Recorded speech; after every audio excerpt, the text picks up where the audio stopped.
Pope versus Donald Trump విషయంలోకి వెళదాం sir. Donald Trump తనకు తాను అంటే పోప్ ని విమర్శించడం, పోప్ ఒక్క మాట అన్నాడు అంతే. అసలు ఈ యుద్ధాలు చేయకూడదు, యుద్ధాలకి జీసస్ క్రైస్ట్ ని లింక్ చేసి మాట్లాడుతున్నారు, కాదు ఆయన కింగ్ ఆఫ్ పీస్ అని చెప్పేసి ఆయన ఒక వ్యాఖ్య చేశాడు. చేసిన వెంటనే పోప్ మీద డొనాల్డ్ ట్రంప్ విరుచుకుపడ్డాడు. విరుచుకుపడమే కాదు, అసలు బేసికలీ పోప్ కా అర్హతే లేదు, అమెరికన్ సిటిజన్ కావడం వల్లనే ఆయన పోప్ అయ్యాడు అని చెప్పేసి ప్రకటించాడు. అది కాక జీసస్ క్రైస్టే తాను అన్నట్టుగా ఒక ఇమేజ్ ని, ఏ ఇమేజ్ ని తయారు చేసి పోస్ట్ చేశాడు. తర్వాత దాన్ని డిలీట్ చేశాడు. సో ఓవరాల్ గా చెప్పాలంటే ఇప్పుడు పోప్ కి డొనాల్డ్ ట్రంప్ కి మధ్య జరుగుతున్నటువంటి వివాదాన్ని ఎట్లా అర్థం చేసుకోవాలి? ప్యూర్ రైట్ వింగ్ ఓట్స్, ముఖ్యంగా క్యాథలిక్ ఓట్ల ద్వారా మాగా ఓటర్ బేస్ అంతా కూడా రైట్ వింగ్ ఓటర్ బేసే ఎక్కువ ఉంటుంది. సో వాళ్ళ డొనాల్డ్ ట్రంప్ కి వ్యతిరేకంగా మాట్లాడుతున్న పరిస్థితి వచ్చింది. వివరాలు చెప్తారా? మనకు అమెరికా ఎక్కువ శాతం మనం చూస్తే ప్రొటెస్టెంట్స్ ఉంటారు. ఎందుకంటే కానీ యూకే నుంచి వచ్చినటువంటి దేశం అది. యూకే ప్రొటెస్టెంట్ దేశం. మనకు తెలుసు హెన్రీ ది 8th అప్పుడు వాళ్ళు మొత్తం క్యాథలిసిజం నుంచి ప్రొటెస్టెంట్ కి మారిపోయారు వాళ్ళు. కాబట్టి లార్జ్ చంక్ ఈ ఇంగ్లీష్ స్పీకింగ్ పాపులేషన్ అంతా కూడా ప్రొటెస్టెంట్స్. బట్ క్యాథలిక్స్ కూడా చాలా సిగ్నిఫికెంట్ గా ఉన్నారు. ఎస్పెషలీ లాటిన్ అమెరికా నుంచి వచ్చిన వాళ్ళు, స్పెయిన్, పోర్చుగల్, ఇవన్నీ కూడాను, ఇటలీ, ఫ్రాన్స్, జర్మనీ, వీళ్ళందరూ క్యాథలిక్స్. చాలా పెద్ద మోతాదులో క్యాథలిక్స్ ఉంటారు. అంటే రమారమి ఒక సగం అనుకోవచ్చు, లేదా కొద్దిగా క్యాథలిక్స్ తక్కువ ఉండొచ్చు, కానీ బట్ స్టిల్ చాలా సిగ్నిఫికెంట్ నంబర్.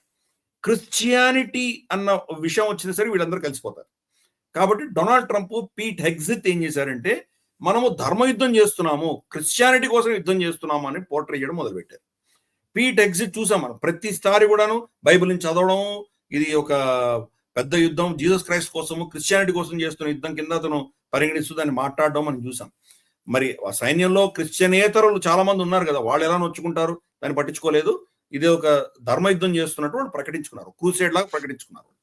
మనం చూసాం డొనాల్డ్ ట్రంప్ అక్కడ ప్రెసిడెంట్ ఆఫీస్ లో ఉండగా ఈ చర్చ్ పాస్టర్లు, ఫాదర్లు అందరూ వచ్చి అతన్ని బ్లెస్ చేసి వెళ్ళారు. అదే పనిగా ఆ వీడియోని, ఆ ఫోటోని వైరల్ చేశాడు. ఎందుకంటే నేను మీకోసం యుద్ధం చేస్తున్నాను, ఒక క్రిస్టియన్ యుద్ధం చేస్తున్నాను, ముస్లిమ్స్ ని ఎందుకు నాశనం చేస్తున్నానంటే దీనికోసము. అందుకని ఈ రోజు దాకా ఇరానియన్ సివిలైజేషన్ నాశనం చంపేస్తానన్నటువంటి ట్వీట్ తీయలేదు ఈ రోజు దాకా డొనాల్డ్ ట్రంప్. ఈ పోప్ ట్వీట్ తీసేశాడు, కానీ వాడు అది ఎందుకు తీయలేదు? ఎందుకంటే క్రిస్టియన్స్ కి కోర్ బేస్కి ఏం చెప్తున్నాడు, నేను క్రిస్టియానిటీ కోసం యుద్ధం చేస్తున్నాను, ఇస్లాంని సర్వనాశనం చేయడానికి కంకణం కట్టుకున్నాను అన్నటువంటి మెసేజ్ ఇస్తున్నాడు. అది ఒక లెవెల్ స్థాయి దాటిన తర్వాత ఏంటంటే, తనే జీసస్ క్రైస్ట్ కింద పోర్ట్రే చేసుకొని ఒక ఆర్టిఫిషియల్ ఇంటెలిజెన్స్ ఫోటోని తను ట్వీట్ చేశాడు. దాంట్లో ఒక పాస్టర్ లాగా రోబ్స్ వేసుకొని, తెల్ల బట్టలు, ఒక ఎర్రటి కండువా వేసుకొని, ఒక పేషెంట్ ని మీద చేయబెట్టి అతన్ని బాగు చేస్తున్నటువంటి, ఒక రోగిని బాగు చేస్తున్నటువంటి ఫోటో ఆర్టిఫిషియల్ ఇంటెలిజెన్స్ తో చేశారు. కేర్ఫుల్ గా అబ్జర్వ్ చేస్తే ఆ రోగి జెఫ్రీ ఎప్స్టైన్ లాగా ఉంటాడు. సో ఇదంతా కూడాను ఒక డ్రామాటిక్ గా చేసినటువంటిది. విపరీతంగా వచ్చింది. బ్లాస్ఫమీ అంటే ఈశద్రోహం అంటారు కదా మనకంటే, దేవుణ్ణి దూషించడం, దేవదూషణ అన్నటువంటి పరిస్థితికి క్యాథలిక్స్ అందరూ వెళ్ళిపోయారు. నువ్వు జీసస్ క్రైస్ట్ ఎలా అవుతావు? జీసస్ క్రైస్ట్ అని చెప్పుకునే అధికారం నీకు ఎవడిచ్చాడు? కాబట్టి ఆ రిపర్కషన్ విపరీతంగా వచ్చింది. అందుకనే అది డిలీట్ చేశాడు. ఇంతలోపల మనకు పోప్ లియో ఏం చెప్పాడంటే, ఎక్కడ కూడాను జీసస్ క్రైస్ట్ యుద్ధం చేయమని చెప్పలేదు, యుద్ధాన్ని ఎండార్స్ చేయలేదు, మీ యుద్ధాలు మీరు జీసస్ పేరు పెట్టి మీరు యుద్ధం చేయకండి, ఇది మతపరమైన యుద్ధం కాదు అని లియో ఒక పోప్ గా ఇచ్చిన స్టేట్మెంట్ ఆయన ఇచ్చాడు. సరే, దీంట్లో ఎంత హిపోక్రసీ ఉందో మనకు తెలుసు. అదే పోపు గతంలో, అంటే లియో కాదు కానీ ఈ పోప్ వ్యవస్థ గతంలో నాజీ హిట్లర్ జ్యూస్ అందరినీ చంపుతుంటే కానీ అది సత్యం, కరెక్టే, చేయాల్సిందే అని చెప్పి వీళ్ళు సమర్థించినటువంటి వాడు. హిట్లర్కి కంప్లీట్ మద్దతు పలికినటువంటి పోప్ అప్పట్లో. అలాగే స్లేవరీ, ఆఫ్రికా నుంచి వీళ్ళందరినీ బానిసలుగా తీసుకెళ్తున్నది కూడా వాళ్ళే జస్టిఫై చేశారు. వైట్ మ్యాన్స్ బర్డన్, మనం వీళ్ళందరినీ కాపాడాలి కాబట్టి వీళ్ళని బానిసలుగా తీసుకెళ్ళడం తప్పు లేదు, they are lesser human beings, they are not even human beings, మనుషులే కాదు అన్నటువంటి దిశగా ఈ బానిసత్వాన్ని ఎంకరేజ్ చేసింది కూడా అదే క్యాథలిక్ పోప్.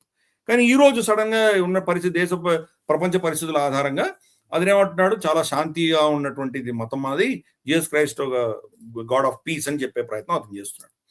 పీట్ హెగ్జిట్ ఏం చేస్తున్నాడు, బైబిల్లో నుంచి యుద్ధం చేయండి, మీ శత్రువులను సర్వనాశనం చేయండి అన్నటువంటి శ్లోకాలు ఏమున్నాయో అవి చదువుతున్నాడు. సో ఈ ఒక మతపరమైనటువంటి ఘర్షణ, అమెరికన్ ఎస్టాబ్లిష్మెంట్ ఏమో మేము ఒక మతపరమైన యుద్ధం చేస్తున్నాం అని చిత్రీకరించుకునే ప్రయత్నం చేస్తుంటే, పోప్ దీని మతానికి ఏం సంబంధం లేదు, మీరు చేస్తున్న యుద్ధం తప్పు, యుద్ధం ఆపండి, ఇంతమంది చంపడం చాలా తప్పు, ఒక సంస్కృతిని నాశనం చేయడం తప్పు అని చెప్పేసి తన మెసేజ్ తను ఇచ్చుకుంటున్నాడు. సో వీళ్ళిద్దరి మధ్యలో అది ఉంది. దానికి యాజ్ యూజువల్ డొనాల్డ్ ట్రంప్ ఎవరిని పట్టించుకోడు కదా. నాకు తెలిసి ఒక ఇవాన్కా ట్రంప్ అని తప్ప ఇంకెవరిని గౌరవించాడు, తన కూతురుని తప్ప ఇంకెవరిని గౌరవించాడు. అటువంటి వ్యక్తి పోపును కూడా తిట్టడం మొదలు పెట్టాడు. అందుకని విపరీతమైన బ్యాక్లాష్ వచ్చింది దానికి వ్యతిరేకంగా, డొనాల్డ్ ట్రంప్ వ్యతిరేకంగా. బట్ ఆయన ఇంకో ఎలక్షన్ గెలవాల్సిన అవసరం లేదు ఆయనకి, డొనాల్డ్ ట్రంప్కి. సో కాబట్టి ఎవరినైనా ఏమని అనొచ్చు, దానికి ఏం సంబంధం లేదు. పోప్ లియోని అడిగారు, మరి ఇట్లా డొనాల్డ్ ట్రంప్ నీకు వ్యతిరేకంగా ఇంత మాట్లాడుతున్నాడు కదా, మీ ప్రతిక్రియ ఏంటి అంటే కనుక, నేను ట్రంప్ అడ్మినిస్ట్రేషన్ అంటే భయపడను అని చెప్పి ఆయన స్టేట్మెంట్ ఇష్యూ చేశారు. సో ఇది వాళ్ళిద్దరి మధ్యలో చాలా విపరీతమైన ఘర్షణ మనం చూస్తున్నాం. అంటే డొనాల్డ్ ట్రంప్ యుద్ధం ఓడిపోతున్నటువంటి యుద్ధం అంటే అమెరికా గెలుస్తుందా ఓడిపోతుందా అన్నది కాదు, యుద్ధానికి సంబంధించిన నెరేటివ్లో ఓడిపోతున్నాడు డొనాల్డ్ ట్రంప్ యొక్క మొరాలిటీ, ఎందుకు యుద్ధం చేస్తున్నాడో, ఇది తప్పు యుద్ధం అన్నటువంటి ఒక నెరేటివ్ బిల్డ్ అవుతుంది. కాబట్టి దానిని అధిగమించడానికి కోసం ఒక మతపరమైన యుద్ధంగా చిత్రగించేటువంటి ప్రయత్నం చేశాడు. అది బెడిసికొట్టింది. పీట్ హెగ్సెత్ ఇప్పటికి కూడా అదే లైన్ లో ఉన్నాడు. బట్ లెట్స్ సీ, ఇది మనం అర్థం చేసుకుంటే ఇది మతపరమైన యుద్ధమే. ఎందుకంటే ఇది క్రిస్టియన్స్, షియా ముస్లిమ్స్ ప్లస్ జ్యూస్ వీళ్ళ మధ్యలో జరుగుతున్నటువంటి ఘర్షణ. ఇది మతపరమైన యుద్ధమే. షియా ఇరాన్ ఎందుకు ఇజ్రాయెల్ సర్వనాశనం అవ్వాలి, యహూదీలు నాశనం అవ్వాలి అని ఎందుకు అంటున్నారు వాళ్ళు? మతపరమైన ఛాందసం కాబట్టి. దానిని కౌంటర్ చేసి ఈ షియా ప్రభుత్వం కంప్లీట్ గా సర్వనాశనం చేయాలి, వీళ్ళ సంస్కృతిని నాశనం చేయాలని డొనాల్డ్ ట్రంప్, ఇజ్రాయెల్ ఎందుకు అనుకుంటున్నారు? అది మతపరమైన ఇదే. ఈ మతం మనల్ని డామినేట్ చేయడానికి వీలు లేదు అని చెప్పి దీన్ని నాశనం చేయాలి. మైత్రి చేసినప్పుడు కూడా అబ్రహామిక్ అకార్డ్స్ అంటున్నాడు. అంటే ఇస్లాము, జుడాయిజము, క్రిస్టియానిటీ ముగ్గురు కలిసి ఒప్పందం చేసుకున్నాం. అంత మతపరమైన విషయాలే. కానీ ఇరాన్ తిడతారు వీళ్ళు మత ఛాందసులు, వీళ్ళు కట్టర్పంథీలు, వీళ్ళు జిహాదీలు అని వాళ్ళు తిడతారు. జిహాదీ అన్న పదం మరి క్రిస్టియానిటీలో ఏముందో నాకు తెలియదు, ఆ పదం వీళ్ళకి పర్ఫెక్ట్ గా వర్తిస్తుంది. వీళ్ళు అదే మతపరమైన యుద్ధం చేస్తారు. అదే అక్కడ జరుగుతున్నటువంటిది. పోప్ లియో ఏమో కొంచెం బ్యాలెన్సింగ్ చేసేటువంటి ప్రయత్నం చేస్తున్నాడు ఆయన. But anyway, Donald Trump is Donald Trump. Correct. ఈ వీడియో మీకు నచ్చినట్టయితే లైక్ చేయండి, 10 మందికి షేర్ చేయండి. అలాగే కామెంట్ల రూపంలో మీ అభిప్రాయాలను మాతో పంచుకోండి. Nationalist hub group of channels ను సబ్స్క్రైబ్ చేసుకుని తెలుగునాట జాతీయవాద జర్నలిజాన్ని ప్రోత్సహించండి. ఈ వీడియో కింద ఉన్న బెల్ ఐకాన్ పై క్లిక్ చేయడం మర్చిపోవద్దు.